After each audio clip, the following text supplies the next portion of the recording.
Hello everybody, it's Maquito. I hope everybody's having a good day and it's had a good day so far. We have another slate of Champions League football. Yesterday's video was pretty weird overall. I'll go over those picks at the end of the video, but I mentioned before, I'll mention it again. Usually Champions League is where I'd say I'm the best at when it comes to my predictions and stuff like that. I'm not sure what it is. It could be because it's big teams and I know those teams a lot better.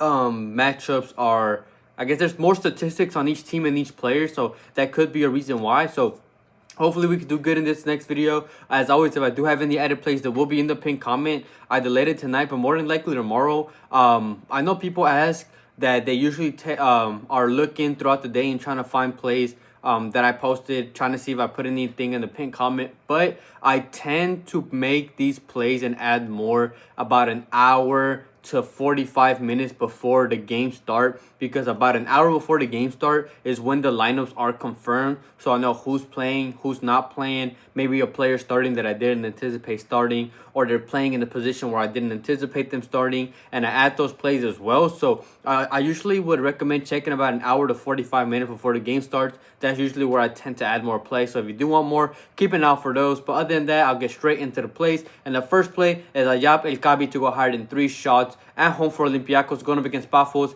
He's gone over in 2 of 3 games so far, and the only miss that he had was when he played away from home, but now he's at home in the best matchup possible in the group stage. If you look at the games that they have to play after this, they probably have one of the toughest, if not the toughest, group stage games that they have to go to. They play Arsenal, Barcelona, Real Madrid, Leverkusen. They have a lot of tough matches. They need to take advantage of this. And Pafos don't convince me that they can stop Olympiacos from 1, holding possession, and 2, taking shots. They didn't play strong opposition last year in the Conference League. They made it out the group stage, made it to maybe like the first or second round, but they didn't play great opposition. And when they finally did, they lost to Fiorentina and they lost to, I believe it was Heidenheim. Besides, last season in the Europa League, he was averaging 3.46 shots per 90, and he had 3+ shots in 4 of 5 games that he played in the Europa League at home last season. So he's versatile. In the Europa League, he took 19 with his left, 6 headers, and 2 with his right, and he wins 70% of aerial duels. And he's also a fast break threat, so he can shoot with his left, he can shoot with his right, he can hit them on the counter attack, he can hit them out the air. And at 3.0, I like the line and I like the matchup, especially at home. So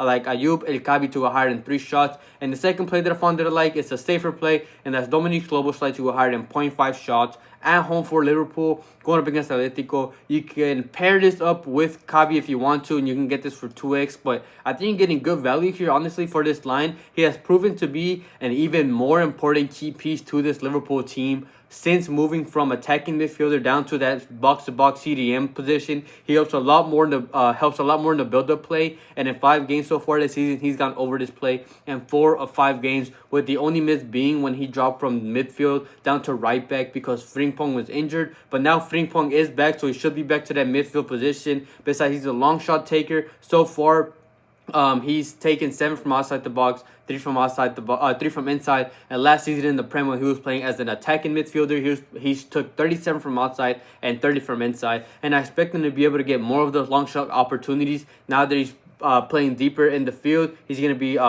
more back, and so he can take those long shot opportunities as well. He's versatile. In the league last season, he took 49 with his right, 12 with his left, and 6 headers as well. And I also feel confident that he can take those set pieces. Atletico is an aggressive team, and they do tend to foul, so he can take those free kicks, especially after that goal that he scored against Arsenal a couple games ago. I'm confident that he can get those set piece opportunities as well. Besides, Atletico, when they play smaller teams, they do tend to control possession, but against these big teams and these big games, they tend to give up more possession, hold less of it, give it to opposition, try to absorb the pressure and hit them off the counter attack. So more possession for Liverpool means more time for him to push up and take those long shots as well. And at 0.5 is a good line. You can pair this for 2x, or you can take it as is, fine with your own play, but I like it. Dominic Sloboslai to go higher than 0.5 shots. But before I get into the money line play, I would really appreciate it if everybody liked the video and commented as well. It's a great way to support the channel, whether it's just showing your support or whether it's asking a question, giving a suggestion. Anything you guys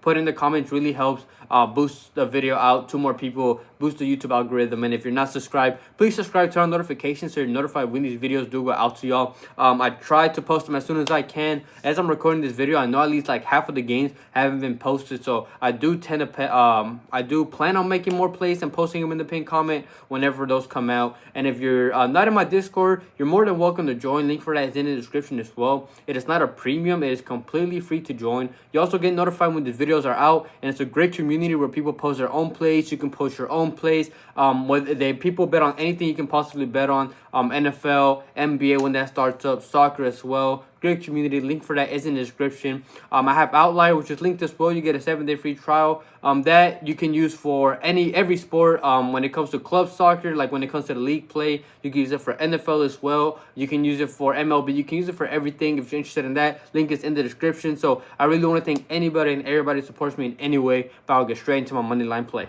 I have day 1 of the ladder challenge. I got this slip for plus money, plus 105, both in the Champions League. In the first place, higher than 1.5 Olympiacos goals, going up against Pafos. I was taking their money line, but you get much better value taking their money line. Taking their 1.5 goals and taking their money line. I don't see them winning just 1-0. I know right now, taking the 1.5 goals is like at minus 180 around that mark, and the money line is like at minus 280 or something like that. So much better value here, especially at home. I like that they'll score those 2 goals. I mentioned before with the Kabi pick this, the best matchup possible for them in their schedule. They play Arsenal away from home, Barcelona away, PSV at home, Real Madrid at home, Leverkusen at home, Ajax away. So they need to take advantage of this matchup. This is the best matchup they will have. Pafos is a team from Cyprus that played in the Conference League last season, and I mentioned before they didn't play good opposition, but when they finally did, they lost to Heidenheim at home 1-0, and they lost away to Fiorentina 3-2. They qualified in this Champions League across 2 legs against Red Star Belgrade, who's another team that struggles against these big teams, and they still consider a goal in each of those games against them. And Olympiacos is a much better team,